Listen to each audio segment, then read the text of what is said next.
অবশ্যই উইকেট পেলে তো সবারই ভালো লাগে দিন শেষে।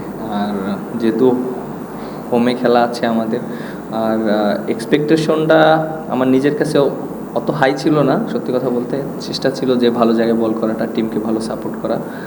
আর 5 উইকেট তো অবশ্যই ভালো জায়গায় বল করতে হবে, at the same time luck ফেভারও করতে হবে। রাওয়ালপিন্ডিতে সবশেষ 5 উইকেট পেয়েছিলেন, অনার্স বোর্ডের নামও লিখেছিলেন। নিশ্চয়ই এটা ভালো লাগা কাজ করে যখন চ্যাম্পিয়ন্স ট্রফিতে গিয়েছিলেন, নিজের নাম অনার্স বোর্ডে দেখলে তো আলাদা একটা মোটিভেশনে কাজ করে। এই যে বাংলাদেশের কোনো স্টেডিয়ামে অনার্স বোর্ড নেই, এই কালচারটা শুরু হলে নিশ্চয়ই যারা এই যে সেঞ্চুরি করবে, 5 উইকেট পাবে, ভবিষ্যতে যখন খারাপ সময় যাবে বা এই ধরনের অর্জনগুলো চোখের সামনে পড়লে নিশ্চয়ই সেলফ মোটিভেটেডটা চলে আসবে। একটা জিনিস দেখেন, প্রত্যেকটা মানুষের অর্জন এটা কিন্তু ভালো লাগার বিষয়, কারণ অর্জন কিন্তু একদিনে আসে না, অনেক কষ্ট করতে হয়, তারপর অর্জনটা আসে। যেটা বললেন যে রাওয়ালপিন্ডিতে ওখানে 5 উইকেট পেয়েছিলাম, আর নাম দেখেছি, ভালোই লেগেছে যখন চ্যাম্পিয়ন্স ট্রফি খেলতে গিয়েছি। আর তারপরে যেটা বললেন বাংলাদেশে, আমার কাছে মনে হয় যে এই ট্রেডিশনটা চালু করা উচিত, আর যারা এখন বর্তমানে আছে আশা করি এইটা নিয়ে চিন্তা করবে। মিরাজ কংগ্রেস 5 উইকেট অনেকদিন পরে হোম রাউন্ডে খেলেন, প্রায় 2.5 বছর পরে। ক্যারিয়ারের প্রথম 2 বছরে অনেকগুলো হোম মানে টেস্টে 5 উইকেট হচ্ছিল, আপনার 10 উইকেট হচ্ছিল 2টা। যেটা বললাম যে লাস্টলি কত বছর হচ্ছে না, প্লাস কত বোলিং অ্যাভারেজটার দিকে আপনার নজর যেতে পারে। ব্যাটিংটা বেটার হচ্ছে, বোলিংটা কি সেরকম হচ্ছে, মানে দুইটা নিয়ে কাজ করাও কি? দেখেন, যেহেতু আমার কাছে দুইটাই অপশন আছে, সেজন্য দুইটা দিকেই কাজ করাটা খুব ইম্পর্টেন্ট। আর যেহেতু লাস্ট আপনি দেখেন 2-3 বছর ধরে ব্যাটিংটা একটু ভালো ফোকাস দিয়েছি, যেহেতু আমি লাস্ট 3 বছরে খুব ভালো ব্যাটিং হচ্ছে, কিছু কিছু জায়গায় ইমপ্রুভ করেছি, আরও কিছু কিছু জায়গায় ইমপ্রুভ করতে হবে। সো দুইটা ব্যালেন্স করে চলতে হবে। অনেক সময় 100% হবে না, বাট আমার কাছে মনে হয় দুইটা যদি একই সাথে আগাতে পারি তাহলে আমার জন্য ভালো হবে, টিমের জন্য অনেক ভালো হবে। একটা জিনিস, আপনার তো 9 বছর হয়ে গেছে, এই বছর 16তে ডেবিউট। 16 শেষের দিকে, 9 বছর না 8 বছর।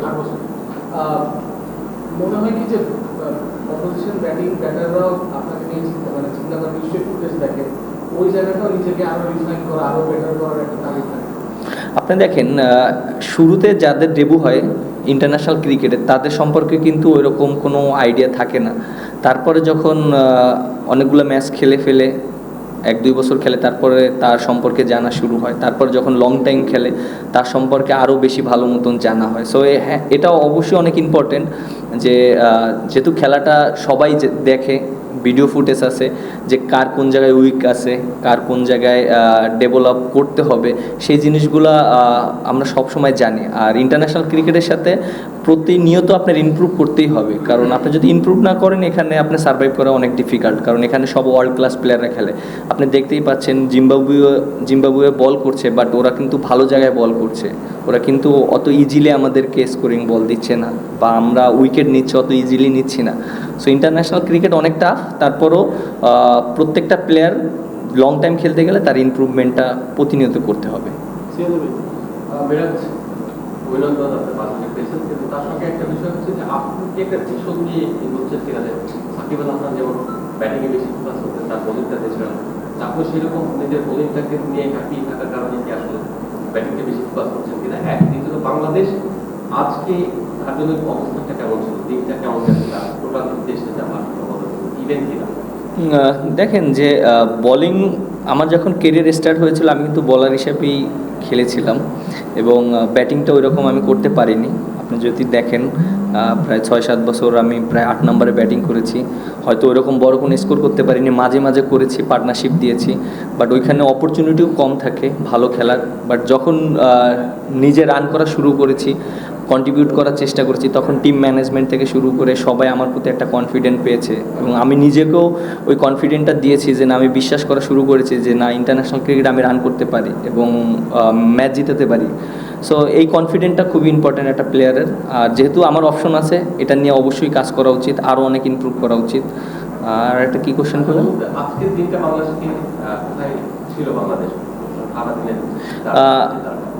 একটা জিনিস দেখেন যে আমরা বোলাররা খুবই ভালো বোলিং করেছি, বাট কালকের দিনটা আমরা বোলাররা ওইরকম ভালো করতে পারিনি, হয়তো আমাদের আরও বেটার করা উচিত ছিল, বাট সেইটা আমরা ফাইন্ড আউট করার চেষ্টা করেছি। এবং আমার কাছে মনে হয় যে পেস বলাররা যারা বল করেছে খুবই ভালো বোলিং করেছে। হাসান, তারপর নাহিদ রানা এবং খালেদ, তিনজন খুবই ভালো বোলিং করেছে। আর আমাদের স্পিনারদের রোলটা ছিল আমরা যেন সাপোর্ট করতে পারি, কারণ দেখেন একটা টিমে যদি বোলাররা অনেক ভালো থাকে, বিশেষ করে পেস বোলার, যেহেতু টেস্ট ক্রিকেটটা ফার্স্ট ইনিংসে পেস বোলারদের অনেক ইম্পর্টেন্স রোলস থাকে, সো তারা সেই জিনিসটা মেনটেন করে গিয়েছে এবং আমার কাছে মনে হয় তারা যেভাবে বল করেছে এটা আমাদের টিমের জন্য অনেক হেল্প হয়েছে ওদেরকে অল আউট করতে। টিপিক্যাল বাংলাদেশি উইকেট তো এটা না, স্পিনারদের জন্য যে অনেক বেশি হেল্প আছে তা না। এবং আপনি ফার্স্ট স্পেলটারও খুব বেশি পাচ্ছেন পাননি আর কি। আপনি সেকেন্ড স্পেলে আসার পর আপনার প্ল্যানটা কী ছিল, কীভাবে বোলিং করে উইকেটগুলো দিলেন, বা আপনার পরিকল্পনা কী ছিল, ক্যাপ্টেনের সঙ্গে আলোচনা? দেখেন, যেহেতু আমরা খেলার ভিতরে থাকি, আমাদের আমরা অনেক সময় বুঝতে পারি যে আমাদের এই উইকেটে কিভাবে বল করতে হয়। কোচদের একটা মেসেজ ছিল যে এই উইকেটে পেসটা অনেক ইম্পর্টেন্ট, কীভাবে পেসটা কন্টিনিউ করা যেতে পারে। তারা আমাদেরকে খুব ভালো গাইড করেছে এবং আমরা তো এখানে আমাদের ভিডিও ফুটেজটা আছে।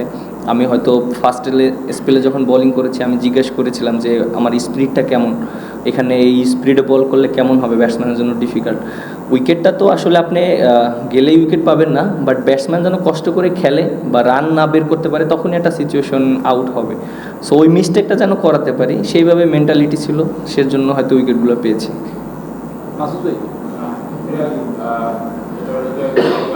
ব্যাটিং নিয়ে অনেক আলোচনা হয়েছে, একটা কথা এসেছে যে মেন্টাল এররের কারণে বাংলাদেশের ব্যাটসম্যানরা উইকেট দিয়ে এসেছে। তো ওই জায়গাটা যেমন আপনার আউটটা যদি বলা হয় যে আপনি জানেন যে অপোজিশন হয়তো আপনাকে শর্ট বলে অ্যাটাক করবে, আপনাকে ওয়েস্ট ইন্ডিজেও আপনি লাস্ট টেস্টে ওরকম ডেলিভারিতে আউট হয়েছেন, মানে রানও করছি কিন্তু অনেক, হ্যাঁ শর্ট বলে কিন্তু রানও করছি। ওই জায়গাটায় মানে কাল কি মেন্টাল এররটা হয় আপনি ব্যাটসম্যানের পয়েন্ট থেকে যদি বলেন মেন্টাল এররটা আসলে কি? দেখেন, আপনার আমি একটা কথা বলি, আপনি যদি বলেন যে শর্ট বলে পৃথিবীর এমন কোনো ব্যাটসম্যান নাই যে শর্ট বলে উইক না, যদি প্রপার শর্ট বল করে। শর্ট বলে কিন্তু আপনার অনেক সময় রানের অপশন থাকে, আউট হওয়ারও অপশন থাকে, আপনি যদি দেখেন। বাট এটা একটা স্কোরিং অপশনও নেওয়া যেতে পারে, আবার কিভাবে সার্ভাইভ করবে সেটাও নিতে পারে, এটা মেন্টালিটির উপরে।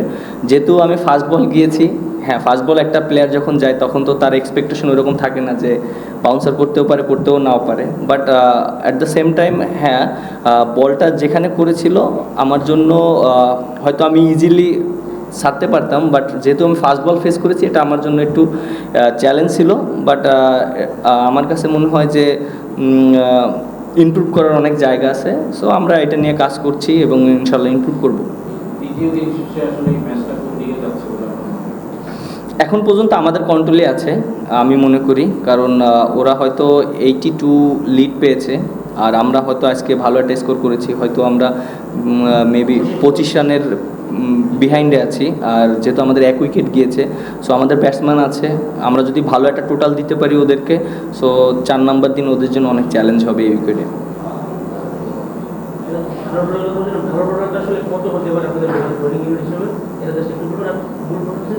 আজকে টেনেন্ডাররা যেটা হচ্ছে এন্ডারাবা বা মুজারাবা অনেকগুলো রান করেছে, এটা আসলে বাংলাদেশের প্রায় নিয়মিত একটা সমস্যা যে 6-7 উইকেট আপনারা নিয়ে নিচ্ছেন, কিন্তু শেষ 3 উইকেটে 60 রান 70 রান হয়েছে, যেটা অনেক সময় বাংলাদেশকে পিছিয়ে দেয় বা মোরাল মেন্টালিও বা মোরাল একটু ডিসঅ্যাডভান্টেজের কারণ।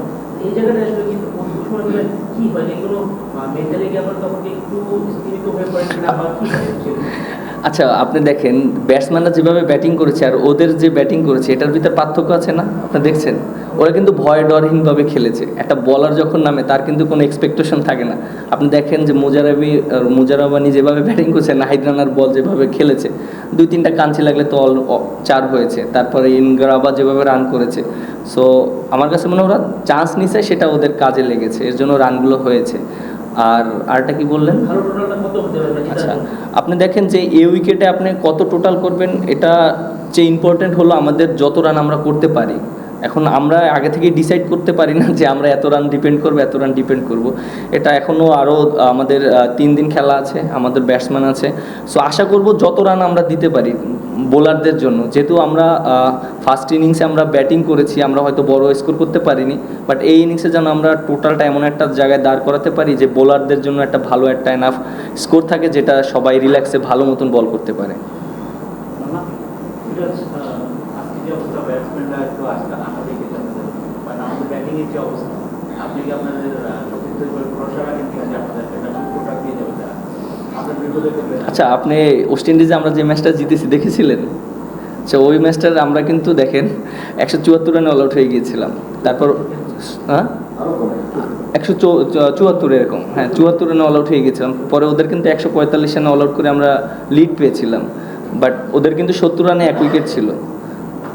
আবার এই যে টেস্ট ম্যাচটা হচ্ছে, সো ওই ম্যাচ থেকে আমাদের অনেক কিছু শেখার আছে, আমাদের কনফিডেন্স দিচ্ছে যে না, আমরা ওইখান থেকে যেহেতু আমরা ওয়েস্ট ইন্ডিজের মাটিতে জিততে পারি, সো যেহেতু এটা আমাদের হোম গ্রাউন্ড, আমরা এখানে আরও বেটার করতে পারি। সো আমাদের ওই ট্রাস্টটা ব্যাটসম্যানদের উপরে আছে। আর আমাদের টিমে যে ব্যাটসম্যান আছে অনেক টেস্ট খেলা প্লেয়ার, যারা অনেক মোস্ট সিনিয়র এবং এক্সপিরিয়েন্স প্লেয়ার।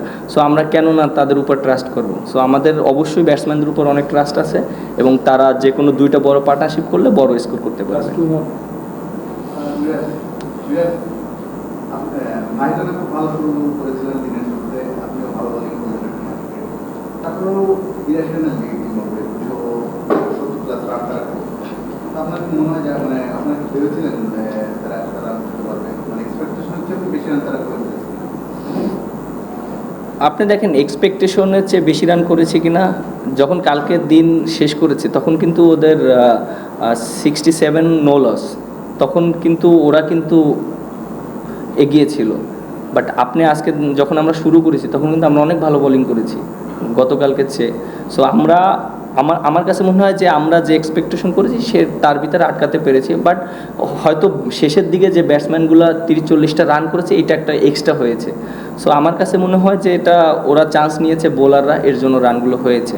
বাট আমার কাছে মনে হয় না এটা একটা পেশার। আমরা ব্যাটসম্যানরা যদি রেসপন্সিবিলিটি নিয়ে একটা ভালো স্কোর দাঁড় করাতে পারি আর একটা ভালো টোটাল দিতে পারি, আমরা পরে ডিপেন্ড করতে পারবো। আর টেস্ট ক্রিকেটের এটা একটা সৌন্দর্য আমার কাছে মনে হয়, একবার ওরা এগিয়ে থাকবে, একবার আমরা এগিয়ে থাকবো, দিন শেষে ভালো যারা খেলবে তারাই রেজাল্ট আসবে। এই উইকেটে জিম্বাবুয়ের দুই ওপেনার যেভাবে ব্যাটিং করলেন, তারপরে ওইখানেই বাংলাদেশের ওপেনাররা আসলে খাবি খেয়েছে। দ্বিতীয় ইনিংসেও এসে মোটামুটি একই চিত্র দেখা গেছে। যদি জিম্বাবুয়ে কয়েকটা ক্যাচ মিস না করতো আর একটা উইকেট যেতে করতো।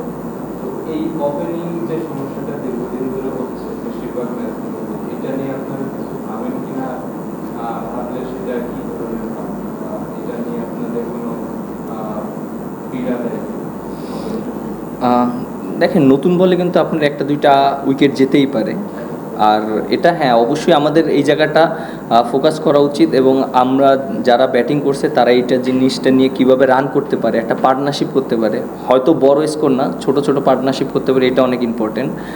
আর ওরা যেভাবে ব্যাটিং করেছে, হ্যাঁ ওরা ফার্স্টের দিকে খুবই ভালো ব্যাটিং করেছে এবং যেভাবে ওরা মানে বল সিলেকশন করেছে এটা অনেক ভালো ছিল। তারপরে আমাদের বোলাররা খুব ভালো কামব্যাক করেছে এবং ওদেরকে ওই চ্যালেঞ্জটা দিয়েছে যে কিভাবে ওরা যেন ইজিলি রান না করতে পারে। আমরা যখন ওদেরকে রান স্টপ করে দিয়েছি তখন আমাদের অপরচুনিটিগুলো তৈরি হয়েছে, তখনই আমরা উইকেট পেয়েছি। ব্যাটিং করাটা কঠিন হবে, কত রান ডিফেন্ড করার মতো পর্যায়ে আছে বাংলাদেশ এই বোলিং অ্যাটাক নিয়ে? কোশ্চেনের উত্তর দিলাম না এর আগে, ওটা দেওয়া হয়নি। কিরকম স্কোর হলে বাংলাদেশ জিততে পারবে? মানে কালকে তো সকালের সেশনটাই মহা গুরুত্বপূর্ণ। আমাদের আপনি দেখেন যে প্রথমে তো আমাদের লিগটা পার করতে হবে, আমাদের টার্গেট থাকবে যে লিগটা যেন আমরা ক্রস করতে পারি। তারপরে আমাদের একটা ব্যাটসম্যানরা যেন সবাই রেসপন্সিবিলিটি নিয়ে একটা বড় স্কোর করতে পারে। এখন যে উইকেট আছে আমার কাছে মনে হয় আমরা যদি প্রপার ব্যাটিং করতে পারি, আমরা ইনশাল্লাহ আমরা চেষ্টা করব যে আমরা যদি 350 থেকে 400 রান করতে পারি, এটা আমাদের টিমের জন্য অনেক ভালো হবে।